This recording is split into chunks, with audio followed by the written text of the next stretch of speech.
following is a production of DallasCowboys.com and the Dallas Cowboys Football Club. How about them Cowboys?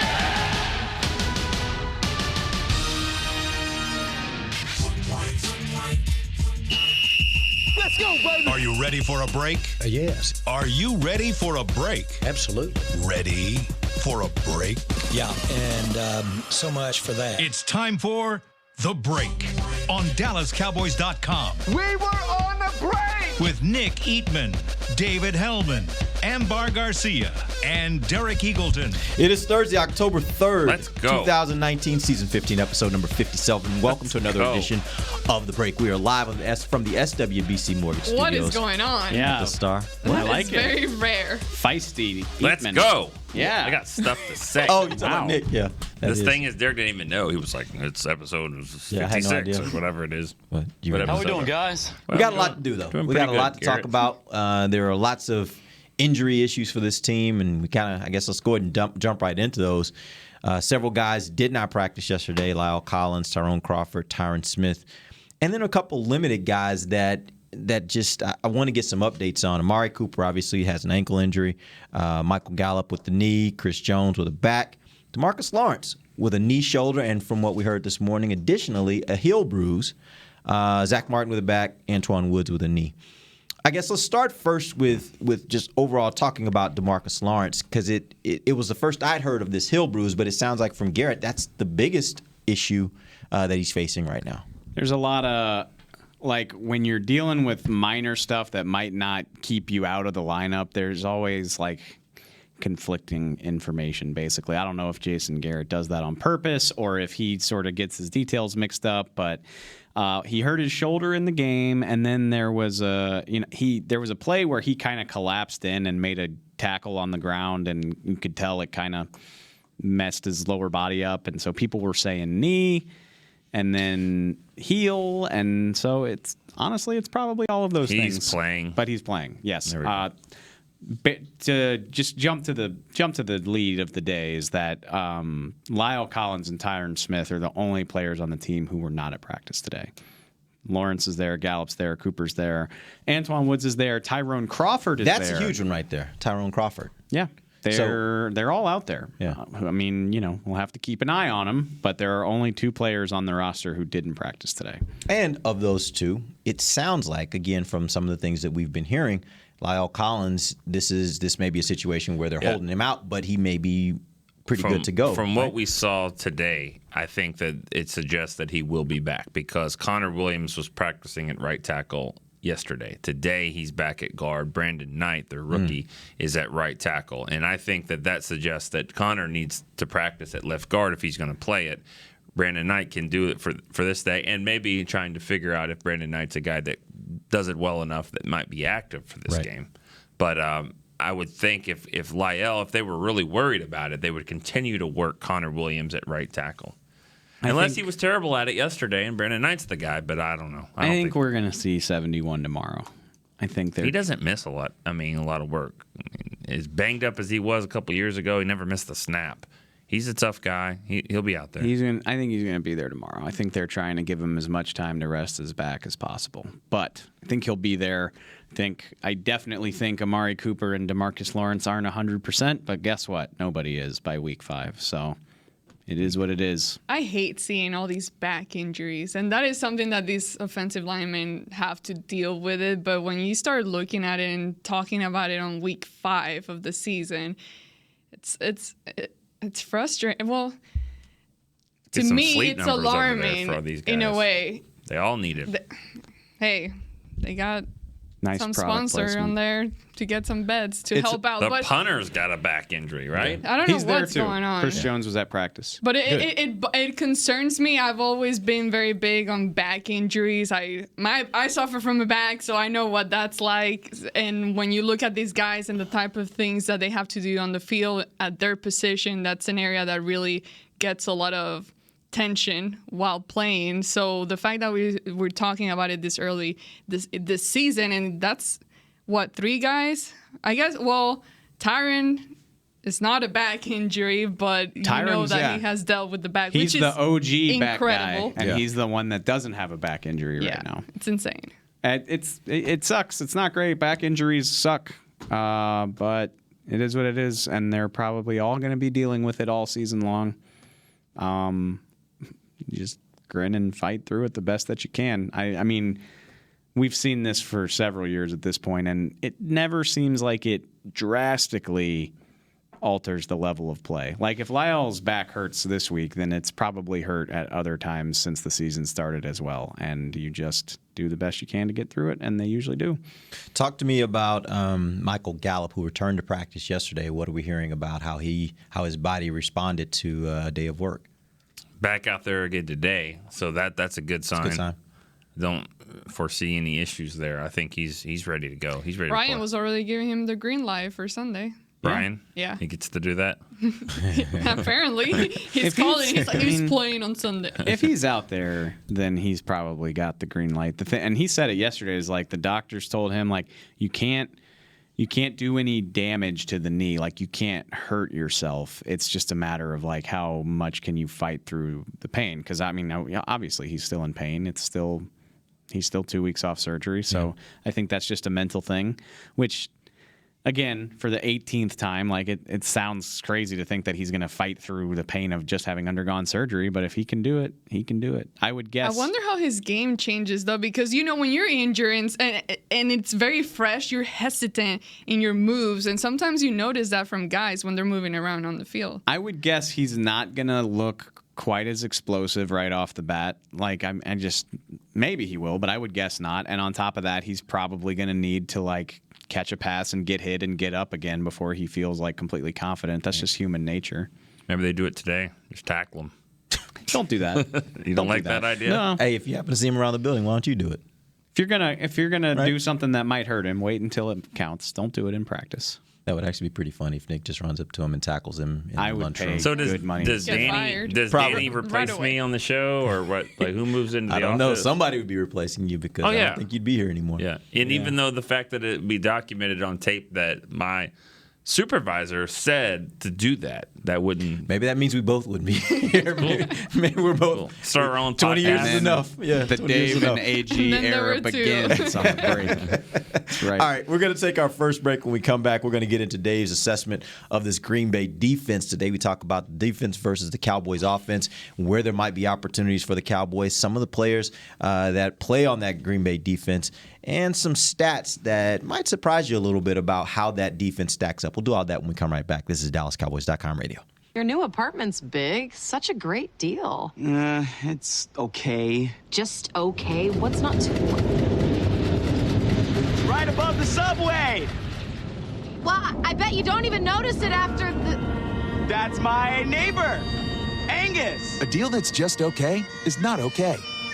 Get a great deal with America's Best Network. Come into an AT&T store and learn how to buy one smartphone and get a second one on us. Based on GWS 1 score, September 2018. Star Sports Tours is the only official fan travel partner of the Dallas Cowboys, offering exclusive game weekend travel packages with sideline access and photo ops with current players, alumni, and cheerleaders. That's not all, though. You'll get to talk X's and O's with Senior Director of Player Personnel Will McClay, and of course with yours truly, me, Brian Broaddus. You can trust the official fan travel partner of the Dallas Cowboys, and with us, you'll travel like a pro.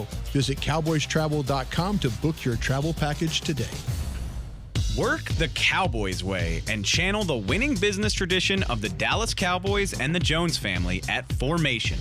This dynamic workspace provides an elevated work experience on the Star's aspirational campus with exclusive membership options available to meet varying needs. Choose from open workspaces, dedicated desks, and private offices to leverage our home field advantage for your individual business success. Limited memberships are available now, so apply today at formationatthestar.com. A man's Stetson doesn't just protect him from life's elements. It projects an unstoppable and legendary spirit, just like the men wearing silver and navy on the field every Sunday. Since 1865, Stetson hats are American-made with pride right here in Texas. They are still the official crown of all self-respecting Cowboys. And Stetson is proud to be on the field with America's team. Find Stetson hats in the Pro Shop or at Stetson.com today. Back to the break. Welcome back to the break. We're live from the SWBC Mortgage Studios at the Star, talking Cowboys football, talking Cowboys versus Packers. That's happening this Sunday. 3:35 is the kick time here at AT&T Stadium. Dave's going to give us a scouting report on this Green Bay defense. Dave. The GBP. Did you see the stat from Bobby Belt today? I did. Since 2013, the Cowboys are 15-4 at AT&T when they score 31, and 3 of the 4 losses are to Green Bay. Yeah. Yikes. Yeah. In other words, hate playing these guys. Shootouts are probably not in the cards as your best chance to win. Hate playing them. But I came away pretty encouraged by what I saw against the GBPD. It's the Green Bay Packer defense. If you're not up on the hip lingo like me. We got that. 10th in total defense, 3rd in passing defense, 188 yards per game. Why might that be? Because they're 26th in the league in rushing defense, giving up an average of 142 yards per game. They have 8 takeaways on the season. Lot of talent here that, depending on what you're looking at, it's kind of like they're good and not good all at the same time, kind of. They signed 2 really, really good pass rushers over the offseason, the Smith brothers, Preston and Zadarius Smith. They're not actually brothers. Really good players. They've combined for 8 sacks already this season. Jair Alexander, one of the best young corners in the game, definitely in that upper echelon. Kevin King, finally coming into his own after an injury-plagued career, except, he didn't participate in practice yesterday. Yeah. Had a really good game against the Philadelphia Eagles the other night. He's the guy that I always think they should have drafted over Taco. That's who I wanted them to draft over Taco. Not Watt. Because that one, to me, kind of came in late, like after he had done well. It was more like they could have gotten him.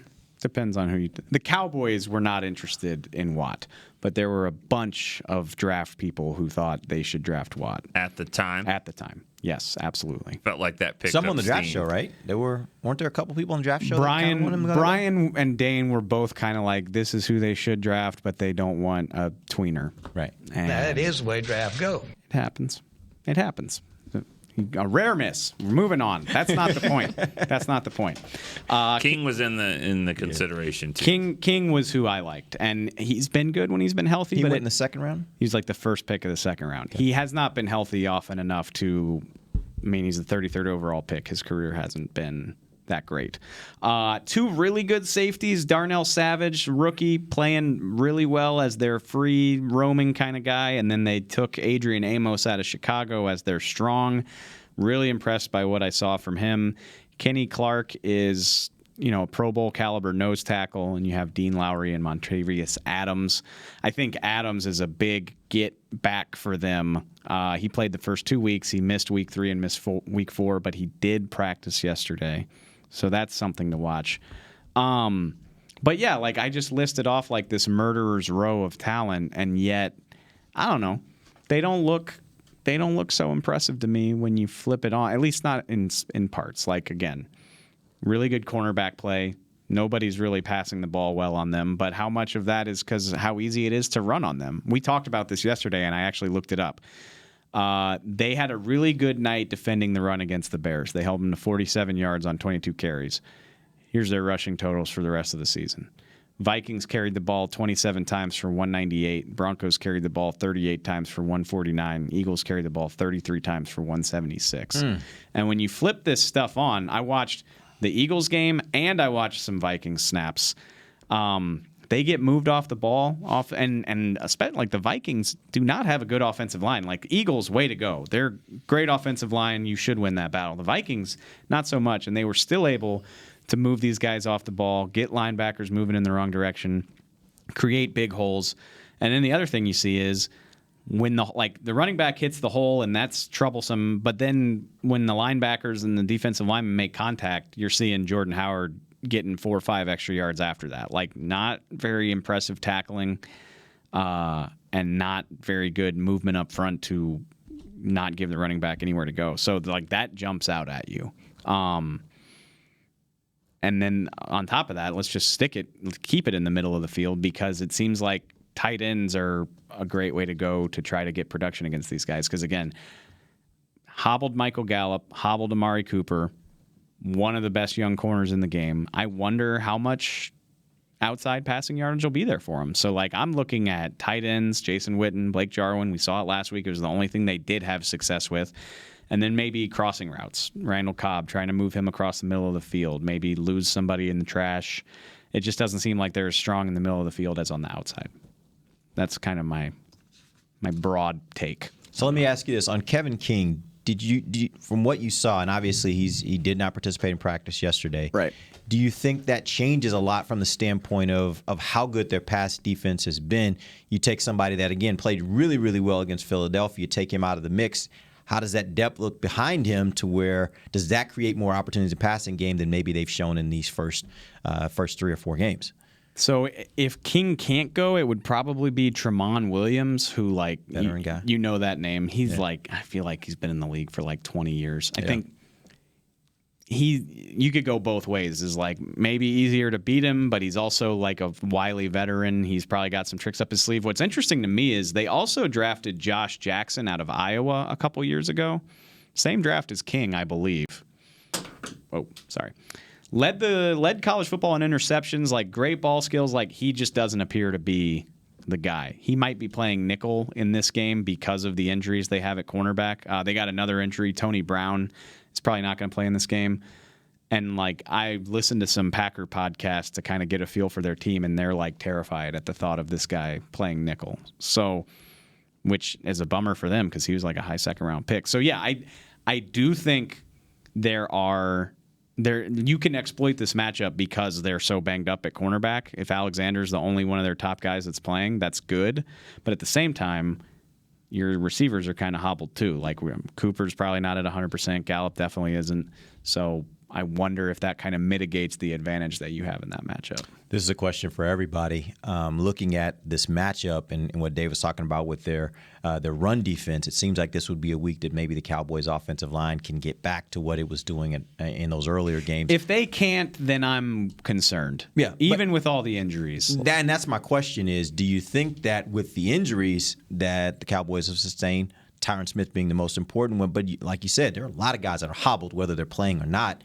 Do you think that this becomes a challenge, even against a run defense that seems susceptible? Do you think that's still a big challenge for this Cowboys offensive line? Yeah, definitely. I think that the Packers are, catching a break. That their run defense, which is not that great, is going to get a player back, like Dave said, and then also facing an offensive line that won't be as good as it normally is because Tyron Smith won't be there, and Lyle Collins won't be 100%, and I don't know if Zach Martin will be as well. So yeah, that is going to be more of a challenge than it would be. I don't know if it'll be even, but I think even when they were healthy in the last game, they weren't performing well. So now add the injuries on top of their performance from last week, and it makes it even worse. Not playing as good of a line, though, this week. But still, they're not as good as they were heading into that game.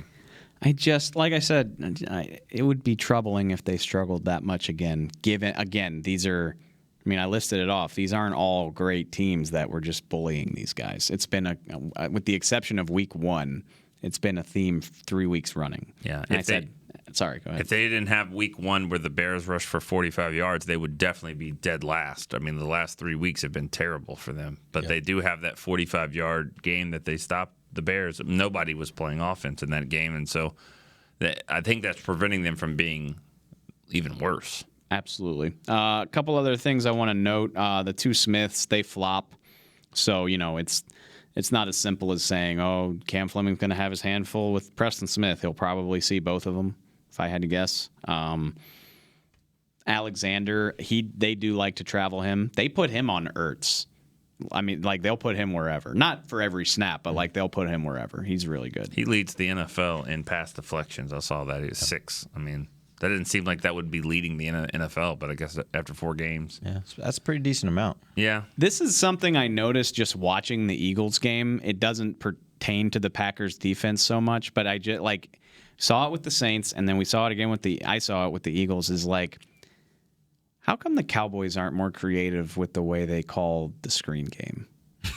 Seriously. No, I get it, but Like- there are a bunch of people out there, I think, listening right now saying, "Oh, duh!" Like that's what people have been asking for years. I guess so. Why Like, they're not? I don't like. I'm not some sort of genius, but it just sort of dawned on me. Like last night, they ran a play where Jordan Howard, like he did a fake fly sweep from the slot, sprinted across, play action to Wentz. Wentz, I think he faked it to the other running back.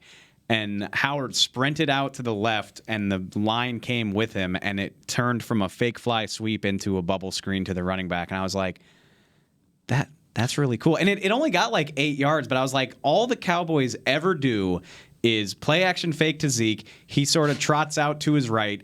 Dak does a loop-de-loop and throws it to him. Okay, like it only ever looks that way. There's more than one way to call a screen. Correct me if I'm wrong. I think the play that the Cowboys ran, they ran it in the Miami game, and they tried to run it again last week, where they have both Zeke and Pollard in the backfield. Pollard takes off sprinting across the offense over to the opposite side, and then Dak drops the ball to him. He didn't throw it to him this last time because a defender picked it up. But they did use it in the previous game, and it was the first time we'd seen the two of them on the field together. I want to say that was a screen. I want to say the offensive lineman got out there and got in front of him to block heading down the field. I think, and it sounds like the reason why I say that is because it sounded exactly the way you described that play. Sounded very similar to what they ran when they had both those guys in the backfield. It just didn't work this last game. I feel like from watching the Cowboys game and then watching the Saints game against Seattle, they came up with like 8 different ways to get Kamara the ball on the same concept. Yeah. And it just doesn't seem like the Cowboys do that. And that's the reason I bring it up, is because I think that would help them. Green Bay doesn't handle blocking well. They're bad against the run. And their pass rushers are probably going to be aggressive against a team with hobbled tackles. So how do you combat that? You know, like I would hope that way. It seems useful, whether it's with Zeke or Pollard or both. I would like to see that. I would like to think they can lean on the run game. I would like to think you can find some stuff in the middle of the field. And Blake Martinez, I think he leads the league in tackles like the last 2 years. But I don't know. I don't see anything from him that, you know, is like Kuechly-esque or like Leighton Vander Esch, where he's just snuffing stuff out. I think he's a good player. I don't know that he's on that level where he's like blowing stuff up before it develops, at least not from what I saw. So yeah, I'm really impressed with Adrian Amos. That was one thing I came away with. Like, he plays down in the box. I think if the Cowboys are going to run the ball, that's something they're going to have to watch. I would guess he's going to spend a lot of time down there. And if Dak wants to run the ball, he's probably going to have to deal with him too. He made a really great play on Carson Wentz in that game where he stopped him. And Carson Wentz is a good running. I mean, he can run the ball, and he made a great open field play on him. So they definitely have talented players, but it hasn't come together for them perfectly. Of course, I say that. They're top 10 in scoring defense. So they have some guys. All right, talk me through a little bit of what your thoughts are on Cam Fleming. Going back to when he's played for this team and just overall in his career, what can fans expect to see from him at left tackle this weekend, assuming Tyron's not playing? Well, I wrote an article on that yesterday, and he wins. Maybe it helps that Tom Brady's the guy that he was blocking for, and they're going to win with, you know, Dave playing left tackle, maybe. But he's 19-4 in his 23 games as a starter. So, and that's not bad. 3-0 with the Cowboys last year, and so yeah, it's a drop off. But the Cowboys have managed in all 3 games that they've played with him, and you know, New England managed as well when he was. And one year he was the starter. I mean, it wasn't like they were just filling in. He was the starter. So he's going to battle, and he's not just going to just lock people down like Tyron does, but he'll battle, and he'll he's good. There's a reason why they brought him back. I actually took it upon myself to watch. I didn't watch the Giants game, but I watched the offensive snaps from the Washington and New Orleans games last year, which is when he started for Tyron. And he played pretty well. Actually, no, I don't think anybody's brought this up except for me because I'm a genius. He played against Preston Smith last year. He played against Preston Smith was with the Redskins last year, and Cam Fleming started against him in November of last year and played pretty well. They gave up 4 sacks in that game. One of them was on Cam, but like for the most part, he handled Preston Smith very well. It was really Kerrigan that did most of the damage in that game. And then against the Saints, I don't remember this. Dak actually got sacked 7 times in that game. And in the Saints game? Mm-hmm. None of them were Cam's fault. Not that I saw. I thought he played really well. He dealt with Cam Jordan on occasion. He dealt with their other guy whose name I'm drawing a blank on, but he played pretty well. He's not going to sabotage your game plan the way that some other offensive tackles have in the past who will remain nameless. For good reason. Yeah. All right. Jobless, right? Jobless too. Is he jobless? Probably. Pretty sure. Honestly, I'm not concerned about him. If you care about my opinion, I will tell you. I'm not concerned about Cameron Fleming and what he's going to do in this game. I'm concerned about the Cowboys keeping the game clean and not getting any holding penalties or things like that it clearly has affected them in previous games. Now, this might not be a super comfortable game for Dak like he's had in the first games. He's had, the line has done a pretty good job for him, giving him plenty of time to get rid of the ball. I don't think that will be the case this week. But well, you think there'll be more of a pass rush? I think they're gonna somehow be able to rush him a little bit, just not allow him to be as comfortable. I don't think it'll be an issue to the point where, okay, they're going to lose the game because Dak was pressured throughout the whole game. But it's not going to be a comfortable game for him where he's just sitting in the pocket, finding his guys, and throwing the ball. He's going to sometimes have to kind of get out of the pocket and throw the ball on the move. But at the end of the day, I don't think it'll be something that's going to ruin his game completely. I completely agree with you. And that's, always talk about grading on a curve. Like a good game from Cam Fleming is if he gives up like a sack and a half. These are good players he's going against. I don't expect him to shut them out. I would imagine Dak's going to get sacked a couple times in this game. But is this a better pass rushing team than last week? Or is this just about the fact that you have an offensive line that's without its best or one of its best offensive linemen? I think it's a mixture of both. I would argue the tandem of the two Smiths is probably better from a pass rushing perspective of just Cam Jordan. Am I complete? The Saints don't have that complimentary pass rusher that just gives you nightmares, although Marcus Davenport actually did give Tyron Smith fits in that game. But And I guess from that standpoint, compare it also to Washington. Washington has a pretty good pass rush, and it seemed like they kind of got after it a little bit early, but Cowboys kind of shut them down there as the game wore on. I guess the only thing I'm wondering is, it doesn't seem like to me, as much as the offensive line struggled last week, it seems like to me their issues, when they've had issues, have been way more in the running game than the passing game. It seems like to me they've held up pretty well in all 4 games. He's been sacked how many times? 4? Well, Gallup is huge for this game. Yeah. Gallup's got to come back and get open because that they're going to have to give more help to Fleming and maybe, Lyle if he's banged up too. And they're going to have to maybe keep some tight ends, running backs. They're going to have to do that more. These receivers have got to get open one-on-one. So I hope, I would like to see some screen passing. I just think it would go a long way. Yeah.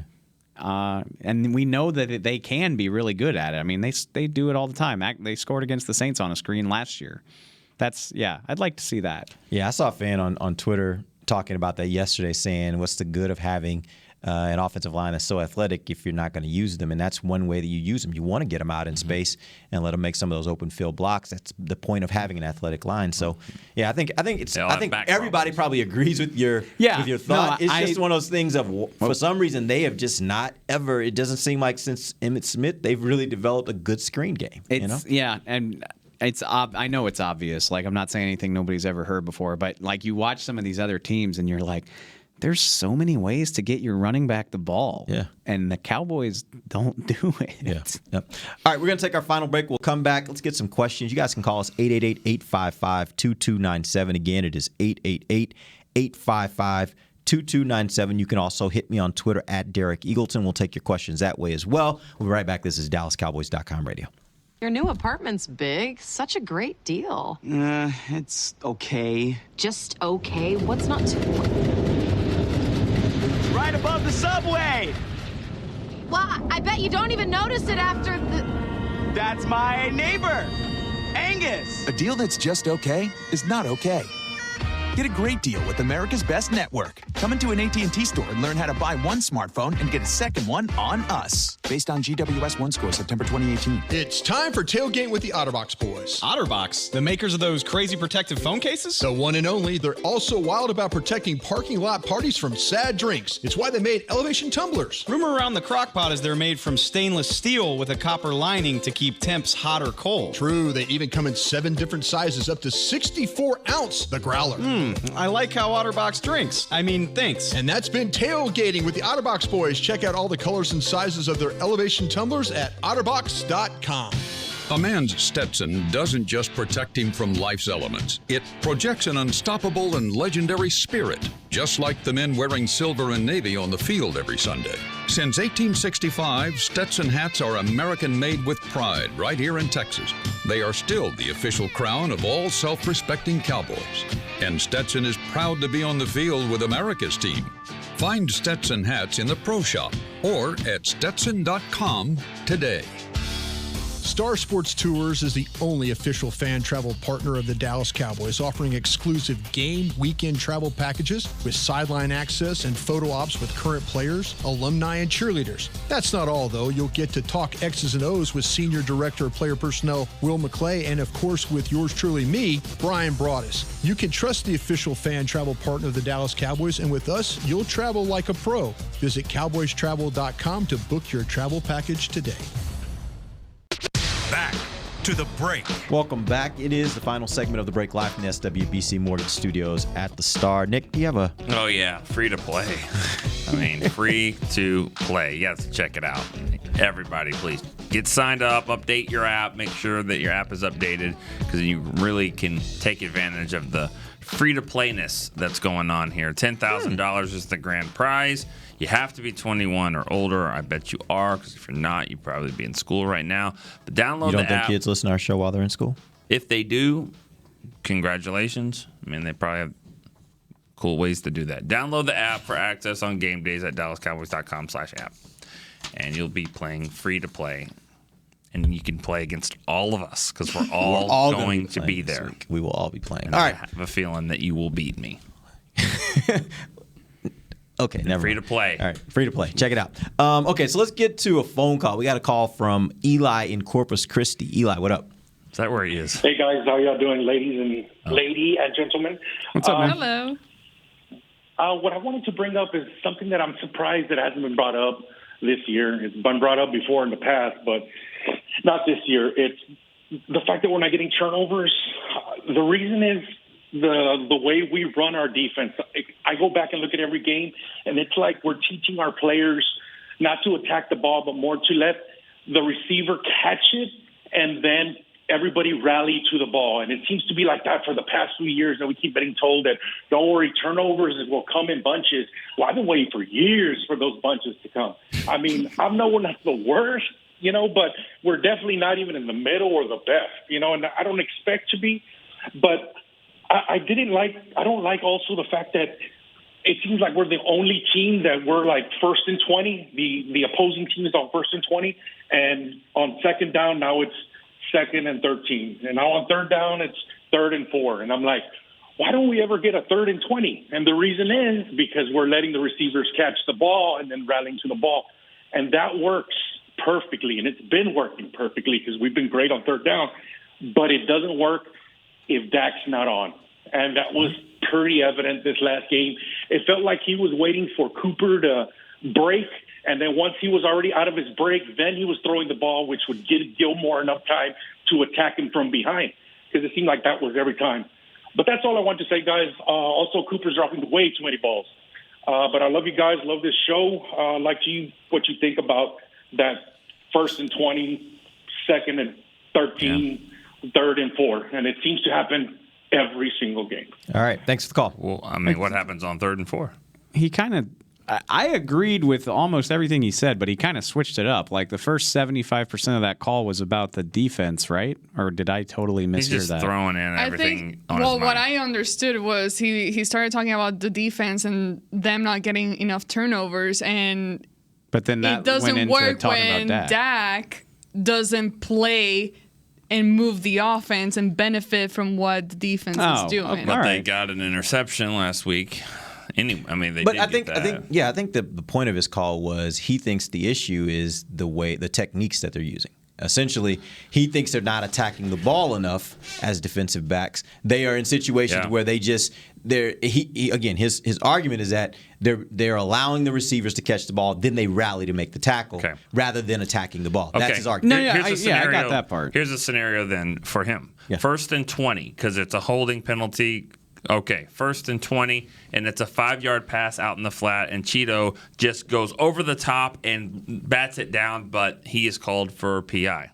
So instead of being 2nd and 14, it's now automatic 1st down and all that. So I think that's what you're supposed to do. It's a bend but don't break philosophy. I mean, why would you want to get a face mask penalty and just wipe out the fact that it was 1st and 20? I think they're getting off the field as good as anybody in the league. So you can talk about 1st down, 2nd down, but then 3rd and 4, they're not getting it. I think it works. The only way you're going to lose games is if you give up really big plays. That's not the only way you lose, but if you give up big plays, you're going to lose a lot faster than you would if you don't get turnovers. Rod Marinelli, it's pretty evident he views it as a war of attrition. Like, you've got to go 75 yards, and if you play your technique, play sound, rally to the ball, and tackle, even if you are letting guys pass. And, I think it's a valid point. That is how they play it. But if you make them cover every blade of grass on that 75 yards and make them need 8 to 15 plays to do it, you're giving yourself more opportunities to capitalize on their mistakes, whether that's their protection slips and you get a sack, or there's a bobble ball that you intercept like they did the other night, or had multiple opportunities at and didn't do in Washington. You're giving yourself more opportunities to capitalize on their mistakes. The flip side of that is that you have to do it, and they haven't at times this season. Honestly, New Orleans is the first time they did do it. And then the other thing is, and I think it's valid, is I don't know how many genuine playmakers with genuine ball skills they have on the back end. Byron Jones has proven he can cover as well as anybody in the league. He doesn't have ball skills. He just doesn't. He's got 3 interceptions in his career. Cheeto seems to struggle with playing the ball. I think his coverage is good more often than not, but in terms of playing the ball, you'd like to see better. Jeff Heath is what he is, which he's got a knack for being around the ball. I think the play in Washington kind of illustrates that maybe he doesn't have the elite type of instincts you would want from a safety who's going to get 6 or 7 picks a year. But it is what it is. Maybe Xavier Woods can grow into that guy. But I don't have a ton of problem with them playing that way because it's to Nick's point, it's worked so well. I get that it's frustrating, but I'd rather they do that than be giving up chunk plays because they're being so aggressive. Yeah. And if you look around the league, I think that's a common thing around the league. Watching how defensive backs play, particularly cornerbacks, a lot of teams, you see their technique they're taught is keep close to the defender. When the ball's there, they read the cornerback, they read the receiver's eyes. When the ball gets there, then put their hand between the receiver's 2 hands and the ball and try to rip it out. That's how teams are making plays these days. And that's not necessarily attacking the ball from the standpoint of getting the interception. The really good cornerbacks, you'll see them get those interceptions. But by and large, cornerbacks, I think, are being taught around the league that same technique of get in between and rip the ball out. Yeah. I mean, and look, they haven't had a safety with those types of instincts in forever. Everybody knows that. We can Amber. Thomas we could have. He could have taught some of these guys some things. But maybe, like I said, maybe Xavier Woods can become that guy, or maybe they'll draft one high next year or some year. But for the time being, you're working with what you got. All right, let's take this question from Twitter from Tim Rafferty. He says, "Is 82 impeding the development of 89?" Talking about Jason Witten and Blake Jarwin. Not really. I don't think so. Can 89 block? I don't know. You tell me. I don't think he's ready to just be that guy. But is that because he's not been given enough opportunity? I guess that's what the question kind of he's getting had to. Opportunities to block. Is he? I don't think. But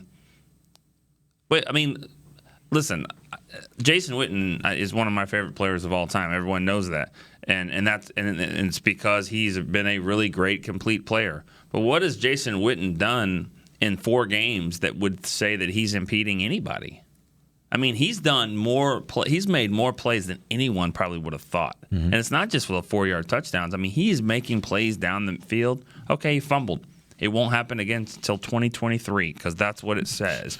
He won't. I mean, he'll still be playing. Yeah, Right, exactly. Yeah. And still impeding the progress of his son, who's probably going right. to be, right there. I mean, I'm just saying, Jason Witten has been a pleasant surprise for me this year. I didn't expect him to be making plays like that. When he caught that ball, I was like, God, this guy. And then he fumbled, and I couldn't even get a sentence out because the guy made a great play. I don't think he's impeding anybody, really. And I think Jarwin's good, too. But I'm surprised at the amount of times that we've actually seen Jarwin on the field. Honestly, with Jason coming back, I didn't expect Jarwin to be as much on the field. Took the words right out of my mouth. I'm the one I was saying, Witten's going to play 95% of the snaps, and his percentage is definitely high. But I mean, what? I'm looking at Jarwin.